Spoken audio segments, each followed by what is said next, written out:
When creating the Titans of Altera, I knew I wanted to produce a show with my best friends. This week, I sit down with my brother-in-law, Eric, to talk about his character, Relnor Windhelm. Tell me, first of all, before we start talking about Relnor, which, oh boy, Relnor.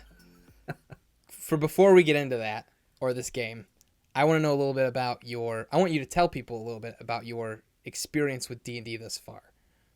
Like, when did you first experience D&D, and what has been your experience since then? Sure. D&D has kind of always been in the background for me, mostly in the sense of, like, video games. Yeah, of course. A buddy had it, and it had couch co-op, and so we'd just go sit at his house for a few hours, four of us, playing this D&D video game. Neverwinter Nights 2, played a ton of that, but I never really sat down and actually played a real-life D&D game until I played with you and Kelsey and That's Aaron. right. And Reed DM'd. Tell us about the experience actually playing D&D for the first time. I think it was a lot of fun because it was all people I knew, right? Obviously playing with Aaron and you and Kelsey and Reed DMing, it was kind of a unique, fun experience to be able to kind of have a little bit more freedom than like in a video game.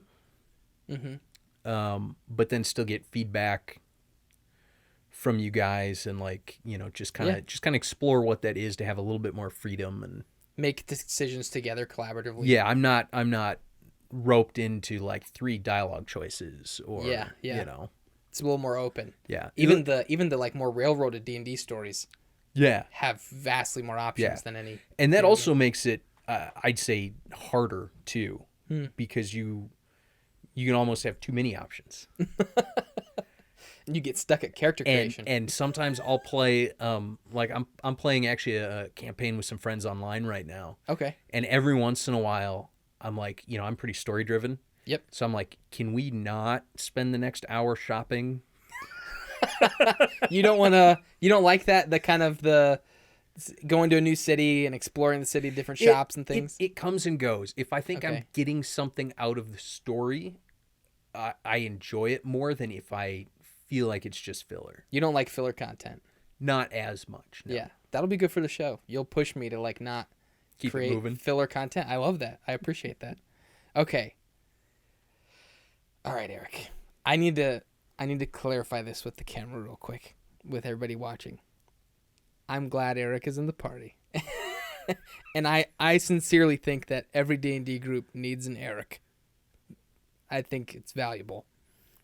But I want to real quick talk about I made a Google form for all the players to fill out before to get all character information. And just as an example, let's go here. We have Winnibrit.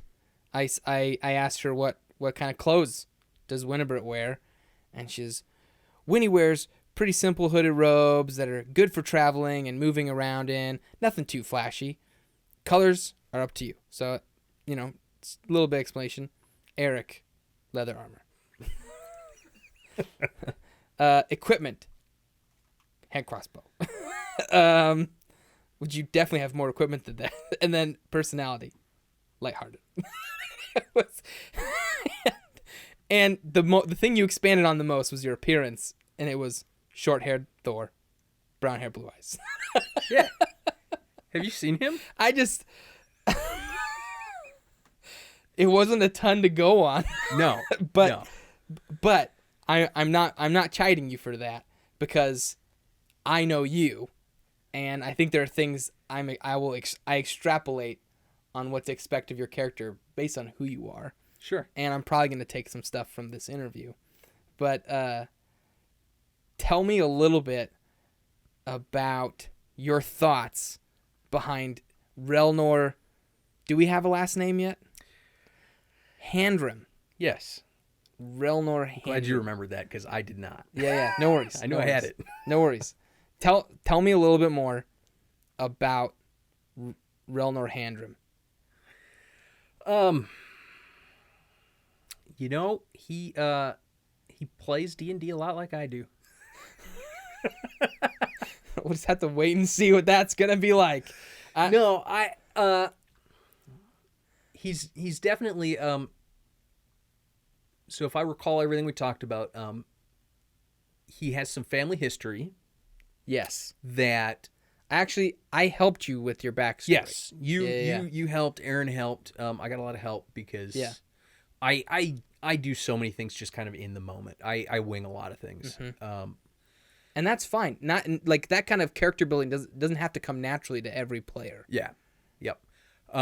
So I don't know how much of that you want to share. For up to this point in the story, where the story starts, Yep. you've been both the model of an incredible younger officer in the military of Lestrade, Okay. and or the Navy of Lestrade, but you also have been the worst model of a military officer in Lestrade. Perfect. So you are both loved and hated by captains, Sure. and depending on who the captain is, Yeah. and what they want from their officers on deck. Yep. So Okay. we're coming in to you returning from your latest tour in the high seas, hunting down pirates, doing his deal, being awesome. So tell me a little bit about what kinds of values does a guy like Relnor Windhelm have? Sure. What is it that makes him loved by some captains and hated by others? So I think one thing that explains him a lot is, in D&D terms, I'm a lawful neutral, Yes. meaning that I have a code and I stick to it, I follow it, but it's not necessarily the law of the land or, the rules, It's whatnot. your code. It's my code. So I put a lot of value on family and friends, crewmates, things like that. So, if it comes to a situation where, maybe people's lives are at stake, I might play a little fast and loose. Yeah. If I think that's what's going to save them. If your commanding officer gives you an order, but you don't agree with it. Yeah, if I think that's going to cost too many lives and there's no justification for it, there's no, I don't just flippantly disobey, but I try to think for myself. I'm not a drone. Yeah.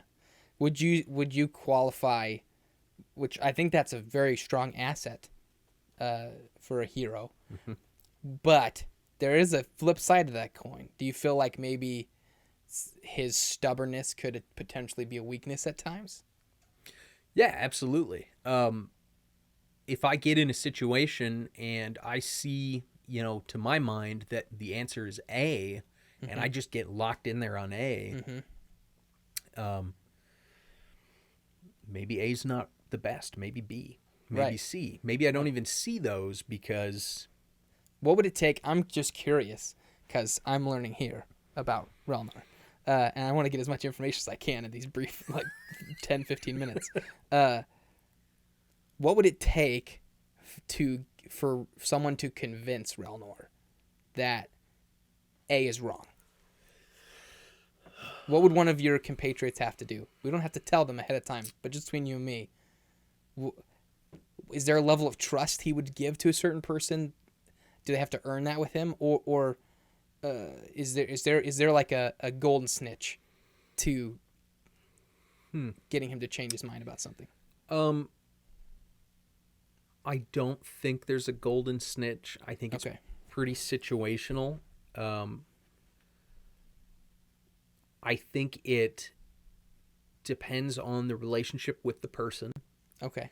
And I think it also depends a lot on the severity of the situation. Okay. Right? If Relnor is trying to decide if he should have chocolate or vanilla ice cream, and a friend suggests chocolate, well,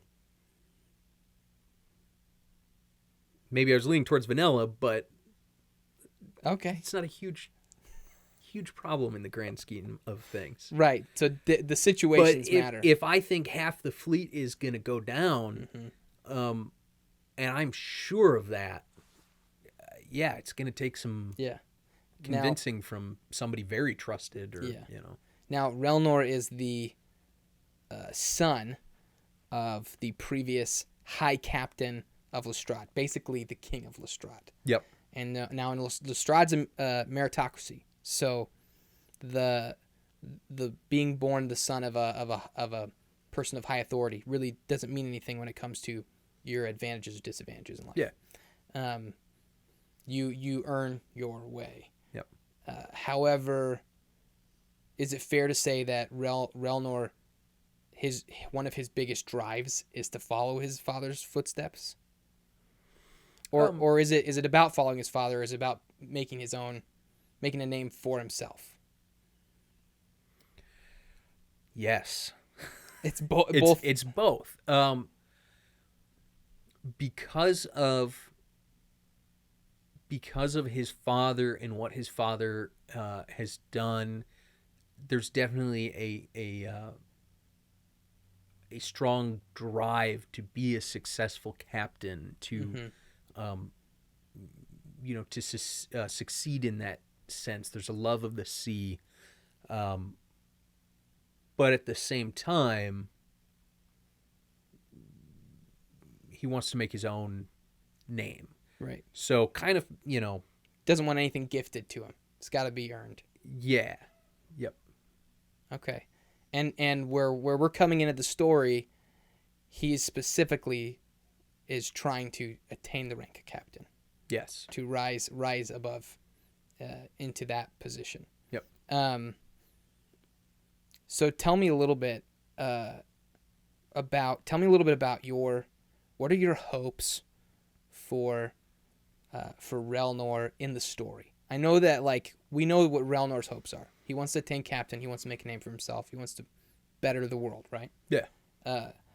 Tell me about what some of you're big on story. Yep. What are some of your goals for him in the story? What do you want to see?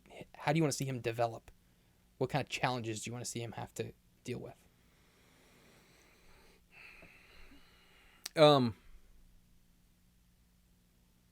I think the biggest thing is, I hope that he will feel like a real person and not just a character I'm playing. Mm-hmm. I want him to have depth, which means not always making the right choice. Even if his goal is to always make the right choice, there's got to be some of that human flawed nature in there. Yeah. So really, yeah, if I came away from this and he was 3-dimensional, I think that would be, Yeah, that's awesome. I think that's a great goal for any D&D player. So, awesome. For real, Eric, all the joking aside, I'm super glad that you're part of the group, and I'm really excited to get to see Relnor come to life and become 3-dimensional, especially because I really don't know what he'll be like exactly. I know what we've talked about in the backstory we've discussed. Yeah. But the decisions he's going to make, the choices that are going to make him stand out, totally up to you in the moment. So, thanks so much, dude. Yeah, no problem. I'm excited. Me too.